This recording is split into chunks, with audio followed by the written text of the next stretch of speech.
The Hero of Kendrickstone by Paul Wang. Hey guys, I'm just recording here.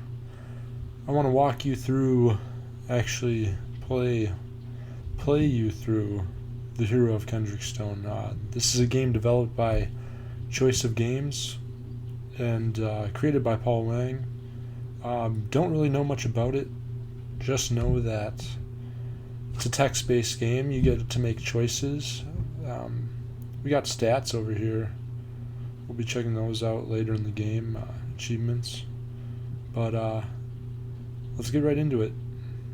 I feel like that's the best way to kind of start this off. A vision of dragonfire. A blast of hot air assaults you as you enter the subterranean chamber. The stench of stale ozone burns your nostrils. The floor of the chamber glitters with golden coins, silver bowls, and loose gems, all lit a shimmering orange by the liquid ropes of lava that ooze and drip down the black stone walls like blood from a wound. Okay, that was a really long sentence. Probably gonna have to read that again. The cavern is immense, but even from its far end, you can see what you came here for. Atop a colossal mountain of golden gems, he makes his foul lair. Broken swords, shattered staves, and splintered bones litter the great mound of riches. Mute testament to those... I thought that was a broken sentence. Okay. Broken swords, shattered staves, and splintered bones litter the great mound of riches. Mute testament to those who came before you and failed. There atop his riches, surrounded by broken remains of his enemies, he lies a great winged serpent with eyes larger than a grown man's head, covered in a coat of red scales and the color of blood and the luster of burnished steel. Azeroth, the Dragon King, is here. At last, your quest is almost ended. Its final objective is in sight. All you need to do now is the impossible. Kill Azeroth. One question remains: how? Okay.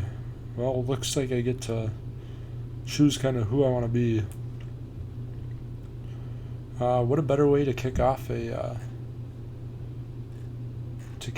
of my videos to you guys by kind of, giving you a choice game, filling you in on who I kind of am.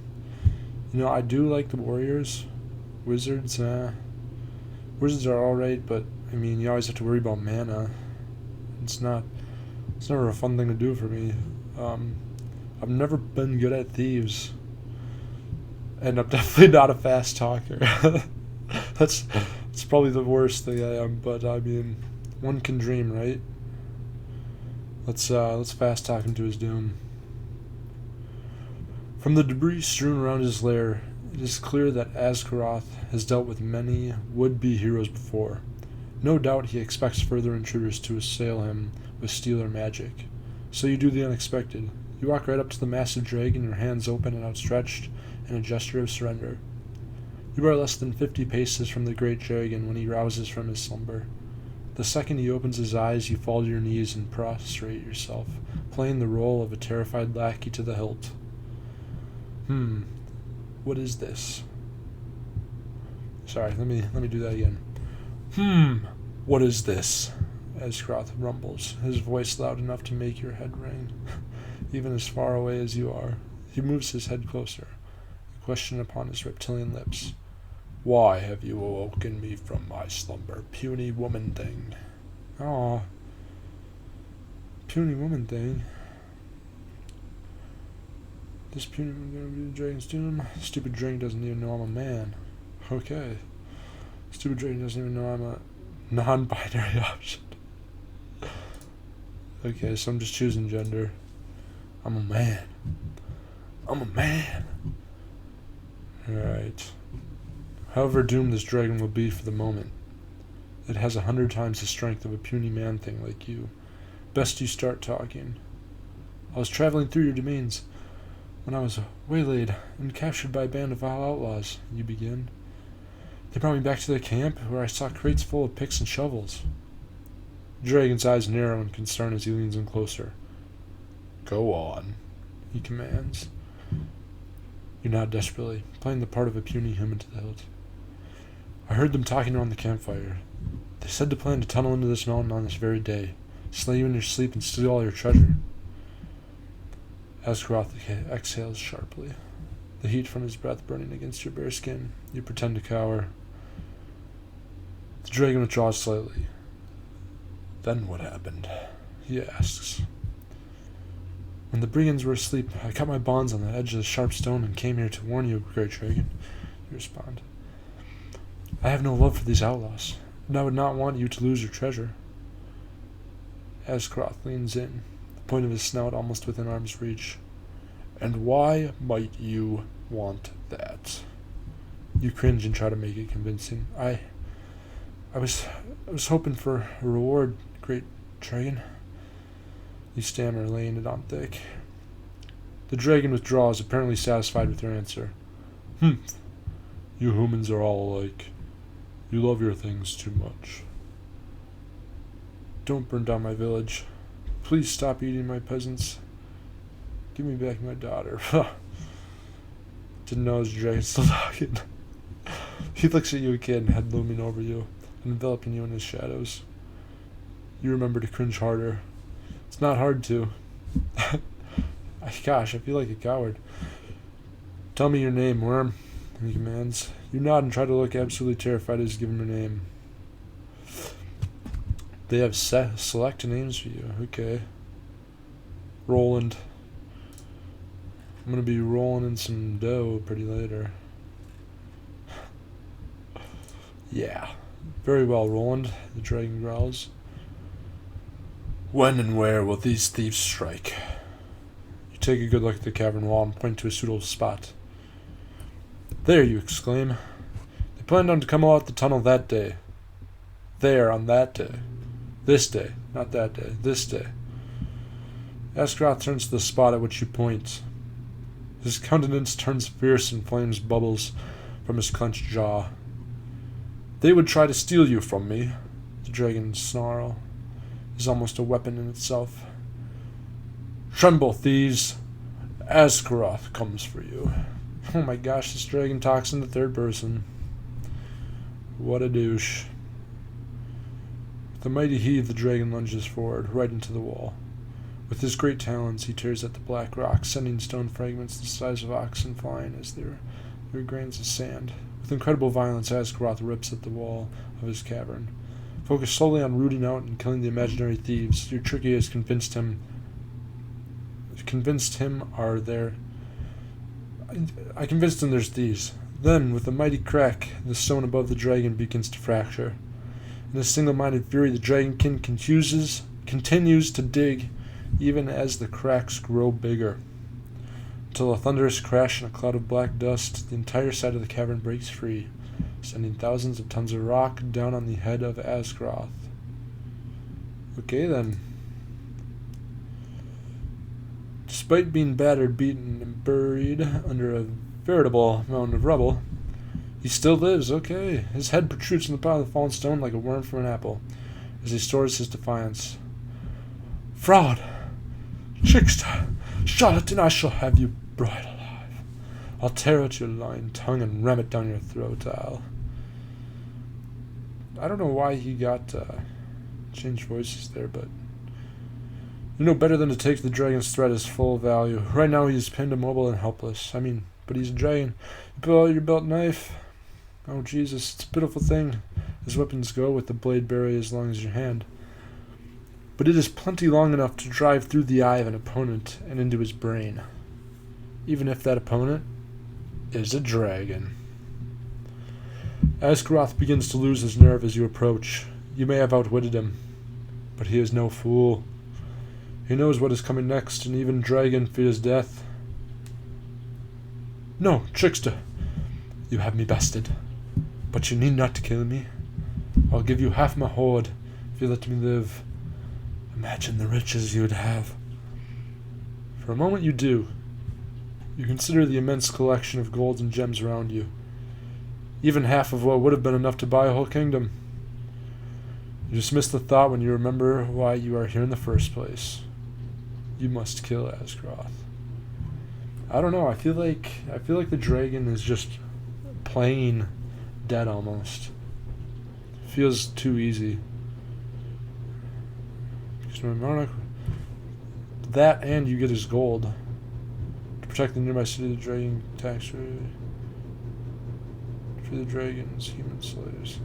Oh, this is why I want to kill him. You know, I want to be a nice trickster, right? I feel like to free the dragons, human slaves. I'm gonna take this dragon sword. Yep. Yep. Yep. Does the stupid dragon mean to insult you? You have him at your mercy. Why would you settle for half his treasure when a single thrust of a dagger could win you all of it? Treasure. You aim your knife carefully, prepare to deliver the killing thrust. Wake up! Escrow. No, Escrow murmurs, stopping you in your tracks. What could that mean? You clear your head once again. You ready yourself to bring the dragon down. Wake up! The stricken foe says again, this time loud enough to make your ears ring and everything around you shake. Oh gosh, we're in a dream. Wake up! The sound shakes the universe. The cavern around you cracks open and crumbles away, and your world fills with blinding white light. You should have seen this coming. I mean, it was pretty obvious. I mean, it's the Hero of Kendrickstone, and you start the beginning by killing the dragon. Too easy. Too easy. Wake up! Your eyes flutter open to the bright light of the morning sun streaming through the window. The light seems to wash over you, a radiant tide burning your eyes. As seconds pass, the light recedes and you see the dark, blurry outlines of shapes and figures. The world around you solidifies into a concrete image. You wipe the last vestiges of sleep from your eyes and regain your bearings. Looking around, you see... Okay, you kind of get to pick what I want. So I don't even know if I'm still the fast talker from before. We'll see if that changes at all. Going further into the story. It might have just given me stats, which I'll check out in a sec. The road to Kendrickstone. Small case Squire to a knight. Rest your inn room paid for your nightly bard. Village sanctuary you sheltered last night from magic free mob. Okay, I don't know what that one could be.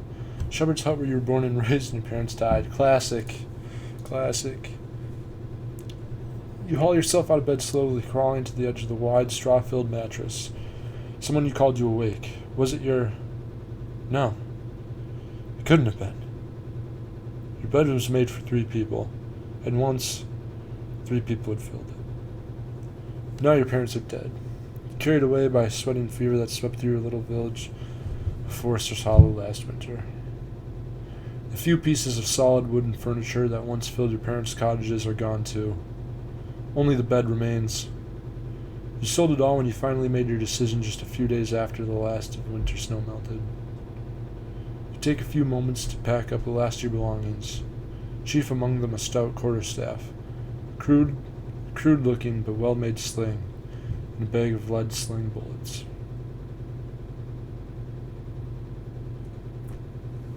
Alright, so I got a staff and a well-made sling with some bullets. Okay, there's also a small, heavy pouch filled with silver pennies. 75, nice. Your furniture, extra clothes, even the sheep in your flock that survived the winter, were all sold off in return for the contents of that small leather sack. You've no need for furniture or sheep where you're going. Today, you become an adventurer. Yes! Been waiting my whole life for this. You pick up your pack and look around the empty one-room house where you were born. Happy memories of your childhood flash through your mind. Your mother teaching you how to fight off wolves with a sling. Your father showing you how to read the signs of the forest and the meadow. Huh. Then comes the memory that lies over the room like an oppressive pall. Your parents lying side by side, both covered in a sheen of sweat as they breathe their last.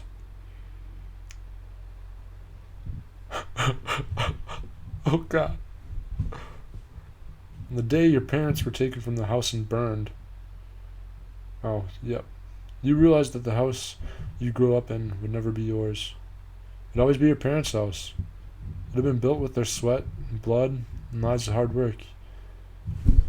You know you will have to find your own way and make your own life. Even before your parents died, you were a daydreamer. Long hours spent watching sheep graze. This allowed you to indulge your imagination.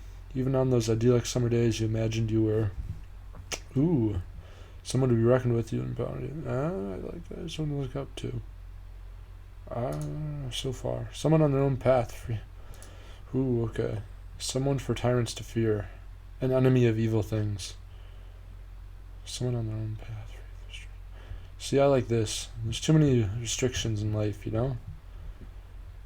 Sometimes you just gotta walk your own path. Your upbringing was not strict, but even so, the job of a shepherd was tedious, unexciting work.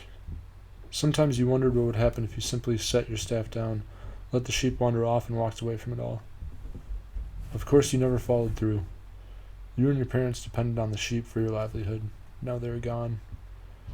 Your parents and the sheep. And nothing stops you from chasing the freedom you so desire.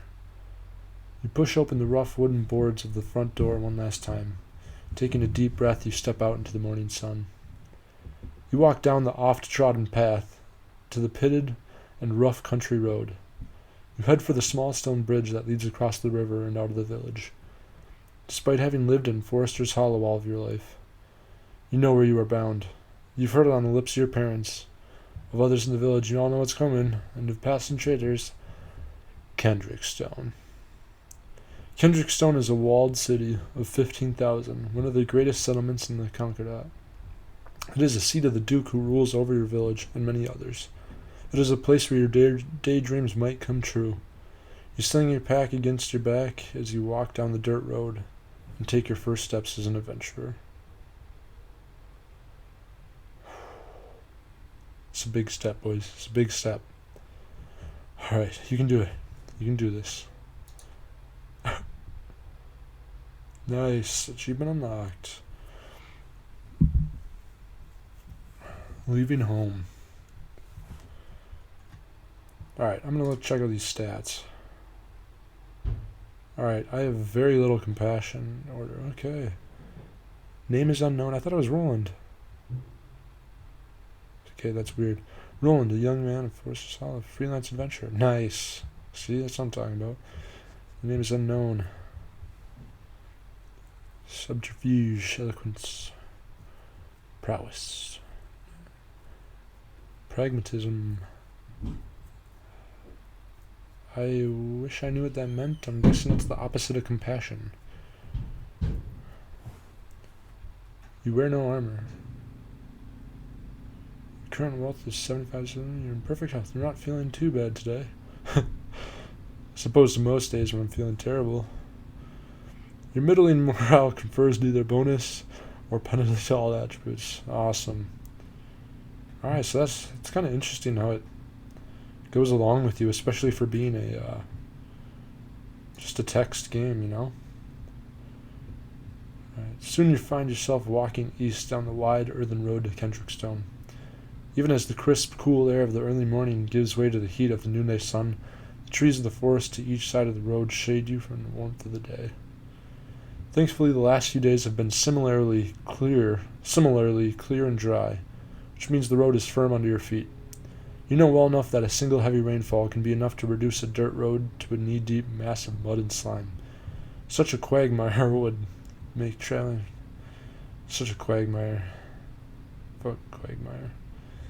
would make you traveling any substantial distance nearly impossible.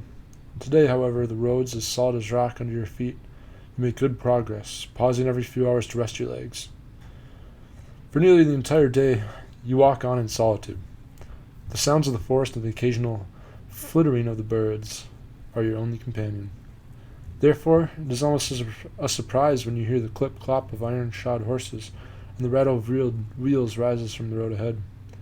Your body tenses as you're ready to defend yourself. Who knows what kind of people you might meet on the road? Soon the source of the sound comes into view. Interview. A handful of riders leading 4 heavy covered ox-pulled wagons. A merchant caravan. You get a better look as the distance between you and your caravan slowly closes. The outriders are clearly ready for danger, clad in vests of boiled leather, swords and maces belted to their hips. A few others sit in the wagons, children mostly wearing sturdy, well-made traveling garb. The head of the caravan are a man and a woman, both mounted. You size them up as they approach. The woman is hard-faced and dangerous-looking, armed and armored in the same fashion as the outriders, with a wide-brimmed kettle helm on her head besides. The man is plump and red, a brush of bright red hair adorning his fleshy face. "Hail, friend!" the man shouts as you close within 30 paces of each other. "How will you respond?" Wow, this guy is very friendly. 30 paces away, huh? It's a little too close for comfort, you know? I'll return the man's friendly greeting, of course. Of course.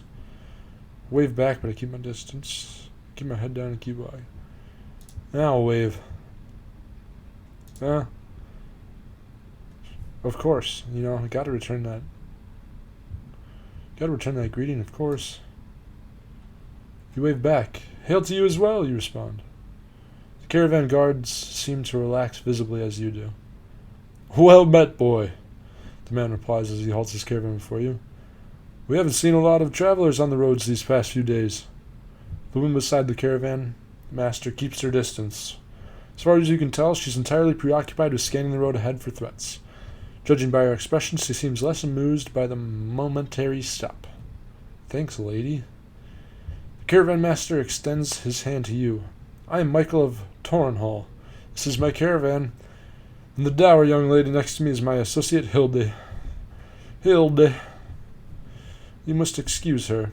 She thinks threats are everywhere." Oh gosh, alright, she's a pretty butch woman. Butch. "They are." "They are everywhere," the armed woman replies tartly. "My comrades and I are merely taking precautions to keep you and your family safe." That was terrible. Alright, are the roads not safe right now? What are your carts carrying? How much farther is it to Kendrickstone? It would be nice to get some information just about the roads being not safe. But if they have anything good, I mean, I don't have a lot. I can always buy stuff when I get to Kendrickstone. Yeah, let's see how the roads are doing. "Not for a single person traveling alone, they aren't." Oh, it was Hildy. Hildy states bluntly. "I hope you know how to use that," she says, nodding at the sling wrapped around your belt. Michael of Torrenhall shakes his head. "Surely isn't as bad as all that. This is the Duchy of Kendrickstone, not the Iron Marches." Hilda shakes her head. "Normally I'd agree, but the gods did warn of a band of outlaws in these woods. I plan on taking such warnings seriously." She turns back to you. "I'd keep my eyes peeled if I were you, boy." Yeah. How much further can Kendrickstone? Yep. "You've got quite a while to go, boy. It's been 3 days since we left. We were hoping to reach Forster's Hollow today. I don't suppose you know how far down the road that is." You nod. "I left Forster's Hollow at sunrise today, actually." The plump merchant mutters something under his breath. His head guard somehow manages to scowl even harder. "So the court damns us," she swears. "So the court damns us," she swears, a rather mild blasphemy. "It's well past midday. A single traveler on foot can go much faster than we can. We'll need to camp in the open today," she says. Michael of Torrenhall nods in agreement with his business partner's words. "On the other hand, it'd be best if you seek an inn to stay for the night, friend. The woods are full of wild animals, and a single sleeping traveler is easy prey." Hildy shoots the caravan master a smirk. "That's the most sensible thing I've heard you say since we left Kendrickstone." Oh, you too. Actually, there's a good stout traveler's house just up the road, the merchant suggests. We stayed there last night. Warm food, clean beds, and stout walls, if you can afford them. It's called the Growling Giant. Should I ask them what they're carrying? I kind of just want to move on, you know? Plus, I got to save money for the, Yep, not even going to ask. Not going to do it. The caravan master nods again, still smiling. Aye, and you as well, friend. With that, the whole caravan guards and carts both grinds and rattles into motion, resuming its ponderous progress past as you continue your own way down earth and with ponderous progress past. So you continue on. Within minutes, the caravan is nothing more than a cloud of dust, and the sound of iron-shod hooves fades behind you.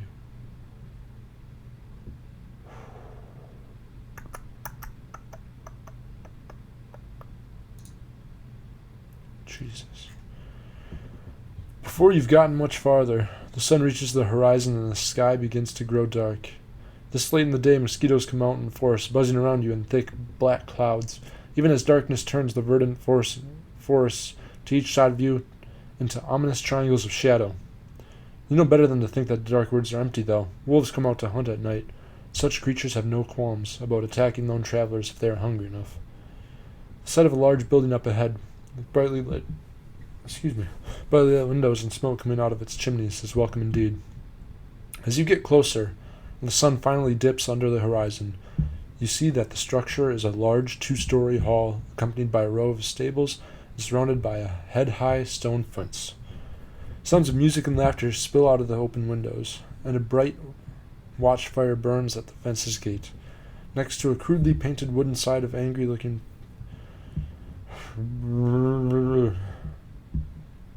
Been reading too much. Next to a crudely painted wooden side of an angry-looking figure hung from an iron post set into the gate post.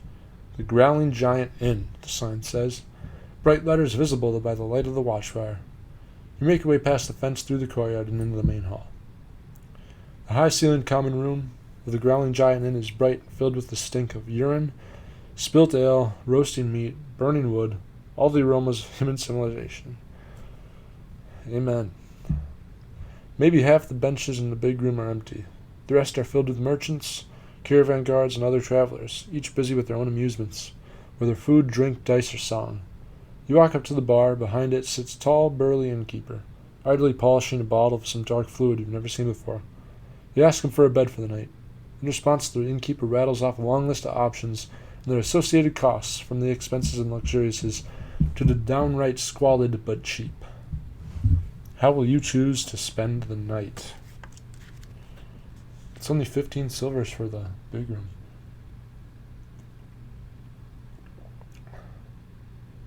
Why not cheaply, you know? Bed in the common room, some hot food will do. Cheaply, some dry bed and a pile of hay in the stables. Yeah, it actually doesn't sound too bad. I'd take that over hard ground. I don't know.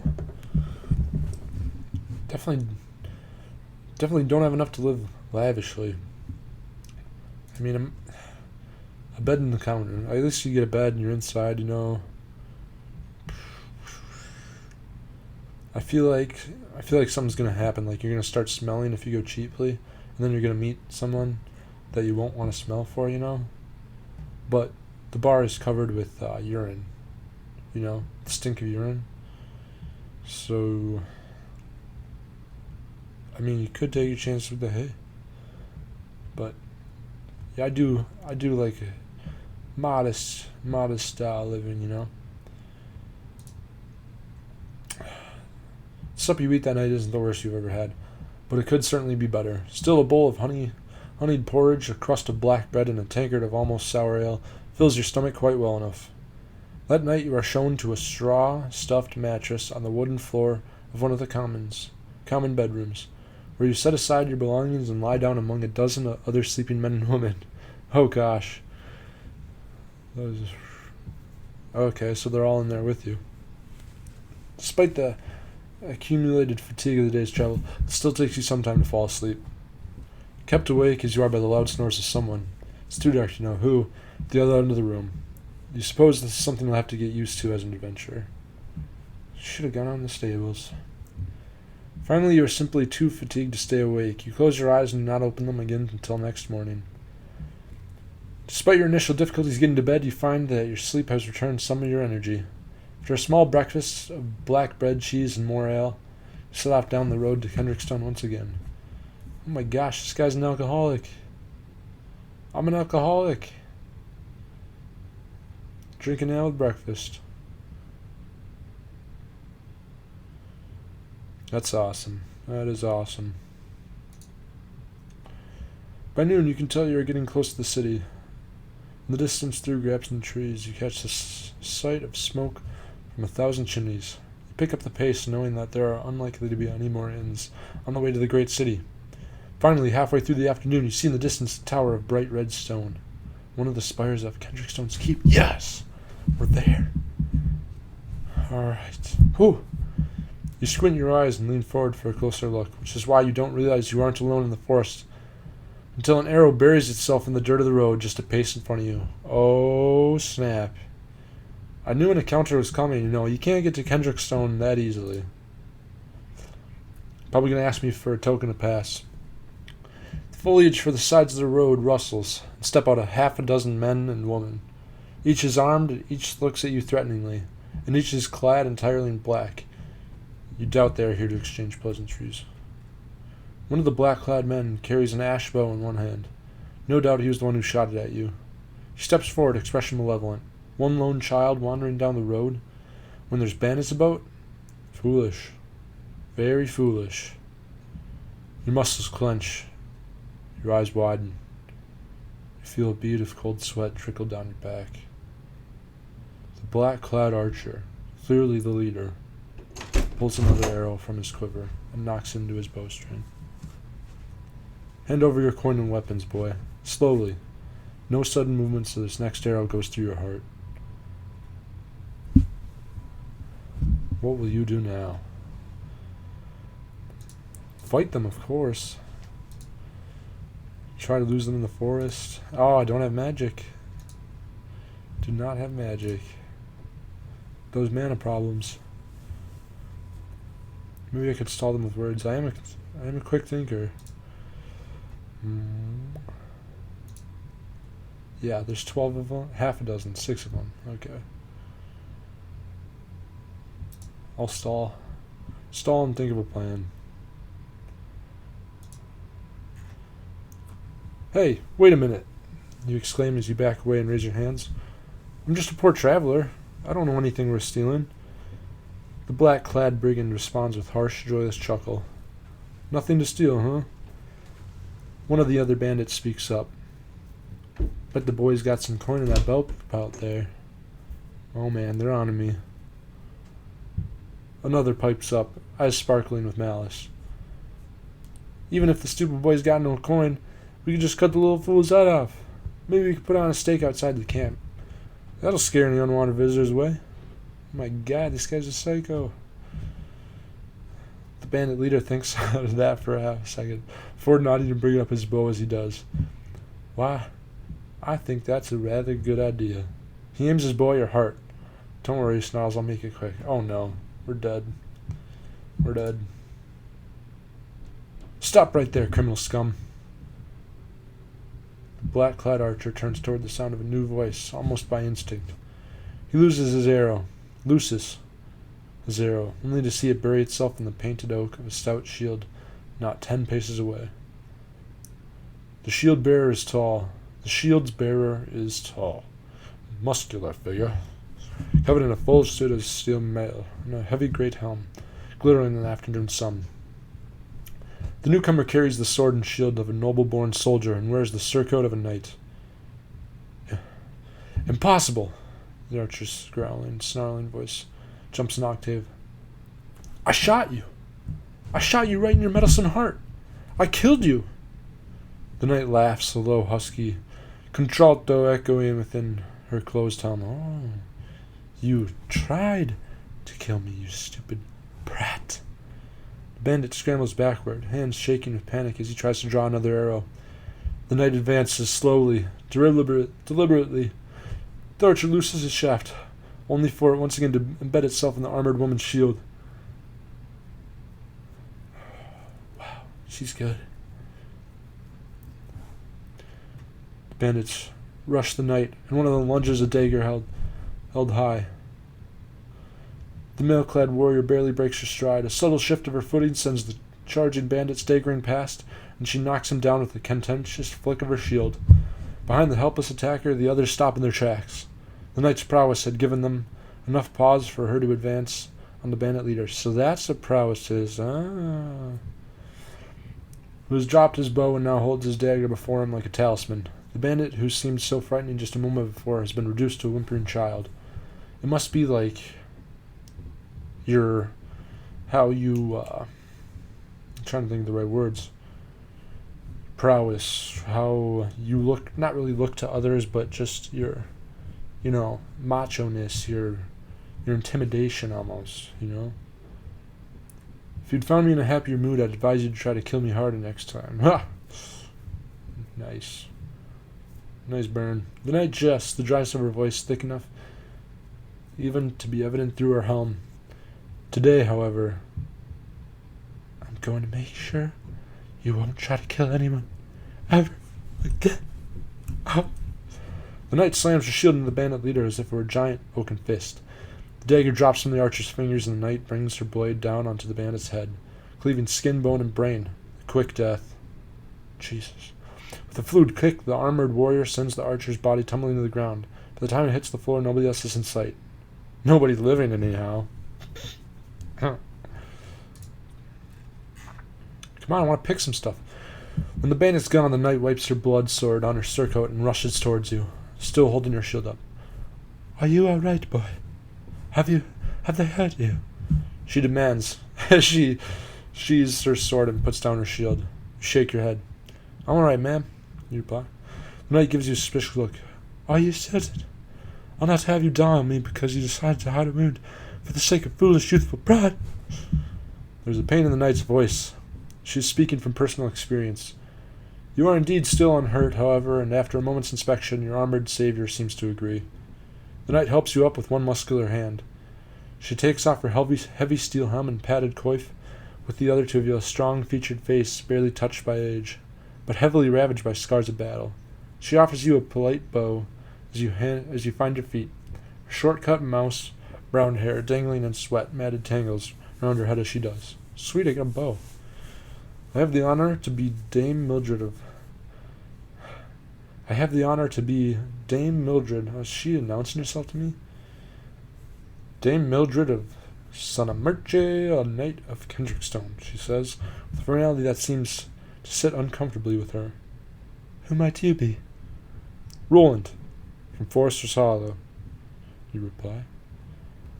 The knight nods. Well met then, Roland, and my apologies for not arriving sooner. You nod, though you can hardly see how the knight's arrival could have been luckier. It would be best if we put some distance between us and this scene, as bandits may return in greater numbers. Take a look at the short stretch of road and the corpse of the man who almost killed you, lying unmoving in a pool of his own blood and brains. Getting away seems like a really good idea. Alright, guys.